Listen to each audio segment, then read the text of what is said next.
educating yourself for what? Education is a good opportunity. But when you go back, will you get jobs? I'm told, and I read some of the Planning Commission statistics, it comes second on the bottom. Maybe Jaisalmer is the last, probably. Second or third in the bottom of the 360 districts listed in the Planning Commission Index of Development. Socio-economic development, they call it. The index level of development. It's very low. Why? You don't have a single industry. I'm told every Ladakhi has got a Maruti car or maybe a bigger car in front of their houses. But Ladakh themselves or Ladakh itself cannot produce even a small matchsticks. That defines your status actually, what you are. Because you have no industry. Everybody is rich. How did you become rich? Nobody knows. But you can't manufacture even the matchbox. Matchbox comes from probably Chandigarh or Himachal Pradesh somewhere. So, when you go back, what is the capacity of Ladakh to absorb you? To give you jobs. When they can't give you jobs, Ladakh can't give you jobs, what do? Will you settle down in Chandigarh? Will you come back here? And what do you do in Ladakh? It's a big challenge. Your leaders told you to send your parents to schools and all that thing, but your leaders never thought about setting up industries. It is a question. It's a serious question. After all of you will go back and you will look for opportunities. And where are those opportunities? I believe it's none. Zero. If there are some teaching posts, this thing, some armed forces, something, policing, ITB, some police, and Ladakh Scouts or something like that. You know, I call this sector, it's an unproductive sector. Teacher is not a productive sector. It is a productive sector in a different way, but it doesn't lead you to any growth pattern. You know, it's a tertiary sector, it's not even secondary. So, we can debate on that. But point is that if 90% students who study here go back for teaching in a sector which is okay, but there is nothing else, that's a serious question which people like you should think about it. Then I would like to be a little more provocative. You know, I read a lot of history when I was in university about Ladakh. I read Franke, I read Cunningham, I read, whose name that? Who written a book on Hindustan, travel in Hindustan, Moorcraft. Now, some of these Western writers who were traveling in Ladakh said that Ladakh had a very sophisticated economy, an independent economy. Ladakhis could produce, Ladakhis could little bit export also, and little bit trade around, you know, with his neighbors in Amritsar, Kullu, Tibet, maybe Kashgar, maybe Baltistan somewhere. We were trading among ourselves. Some putting used to go to Kashgar, some leather used to come from somewhere, Khotan, some wool used to come from Tibet, and some rice used to go, Punjabi rice of course, but Kashmiri or whatever, go to Lhasa.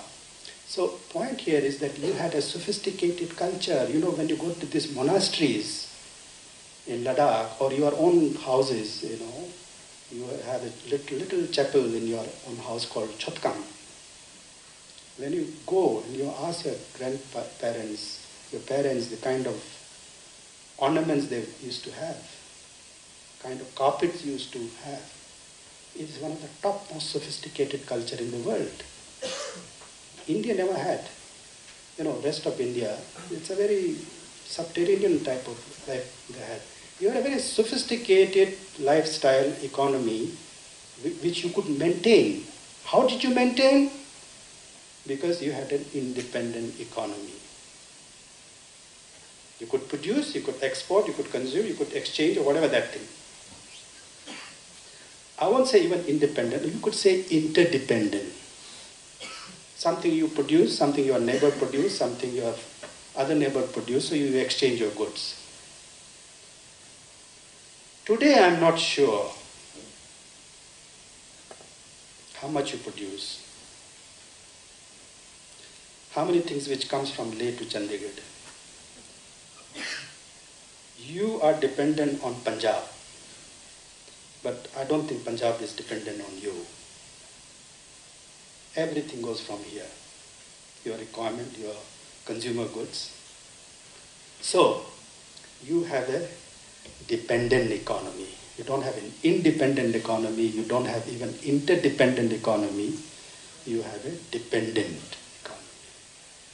Now the problem here is that there is nothing wrong in having a dependency kind of a issue. Everything is dependent. Even I think your education is a kind of a dependency, because your leaders will not open any universities in Ladakh thinking there will be revolutions and threaten their power structure. Let them go to Chandigarh. So you come here. So you depend on Chandigarh. Professor will teach you. So there is a dependency kind of a factor. You can call it an opportunity, you could call it a challenge, I don't know. But fact is that there is a dependency syndrome. So, Ladakh is a market today. Market for products, or produce or products from outside Ladakh to be sold in Ladakh. And when you have a market, it means profit. When it is profit, then it is exclusive. Profit you make at the cost of another person. If you're a student of economics, market is based on profit. Profit is based on a cost factor. So what is the cost that you are paying? Are you paying a cultural cost? Are you paying a political cost? Are you paying I don't know what kind of a cost are you paying, but there is a cost. So that cost you need to figure out. So what I hear today in Ladakh, I don't hear anybody talking about GDP of Ladakh. What is the gross domestic, product of Ladakh? At least in Bhutan there is a happiness index, gross happiness index in Bhutan. At least they live happy. But we don't have happiness index in Ladakh, but we are supposed to have some index. I don't know what index is that. But I don't hear anything called GDP of Ladakh. I don't even hear what is the growth rate in Ladakh. I've never heard what is the kind of investment which is coming to Ladakh.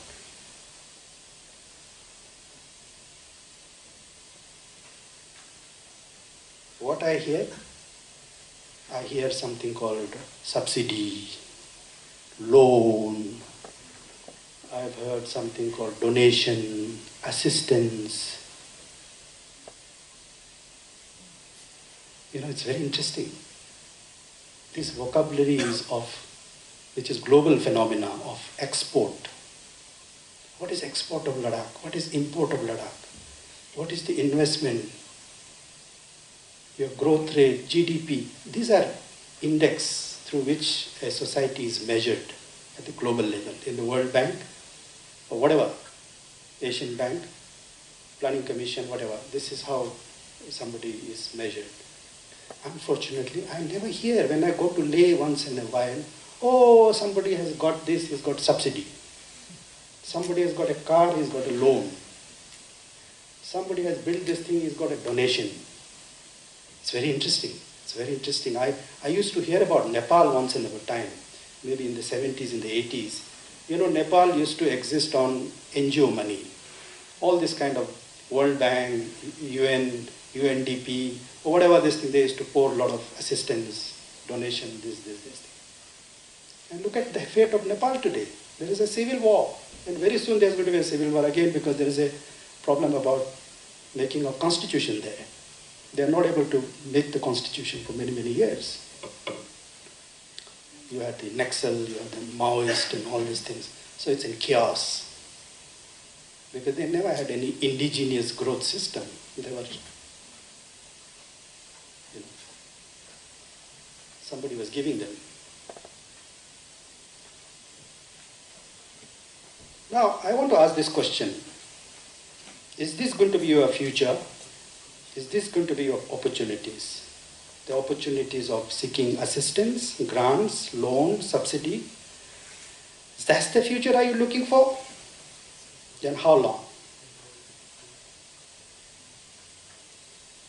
You know, there are many societies, you know, I've read international politics. I know even the countries develop a certain thing called you feed me syndrome. Quote unquote, you feed me. Somebody has to feed you all the time.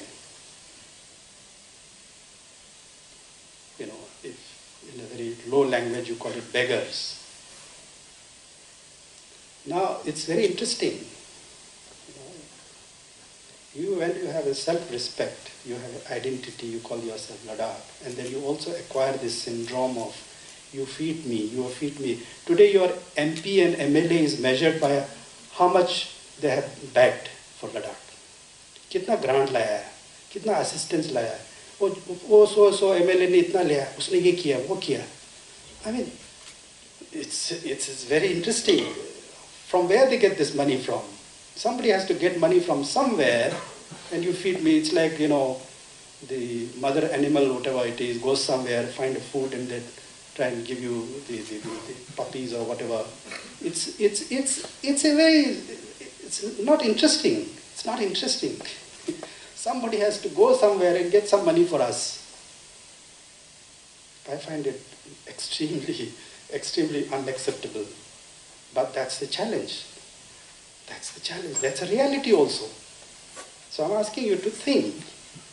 Try and think this way also. How we've been able to keep 3 cars in front of our house, from where this money has come from. There is something grown from our earth or from our soil? But money has come. From wherever money has come, money has come. And you think this money will live and will live happily forever. And then the language that I see in some of the YouTubes and Facebook, there is a word called cutting and scooting.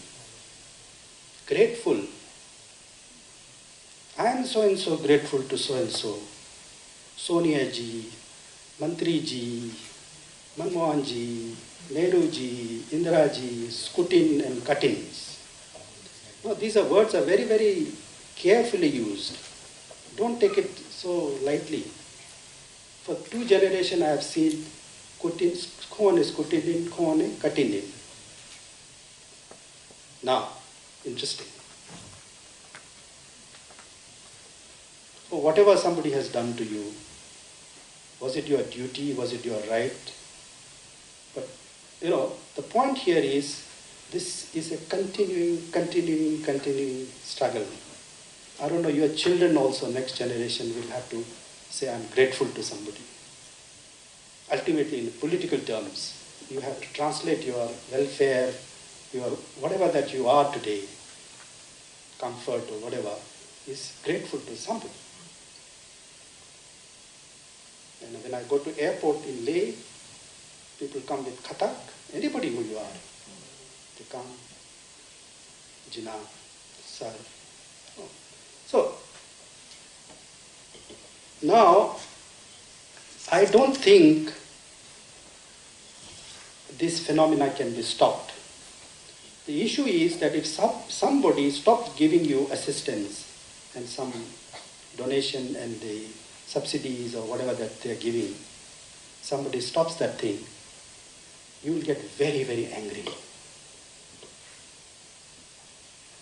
And if you get very angry, it will be very disturbing.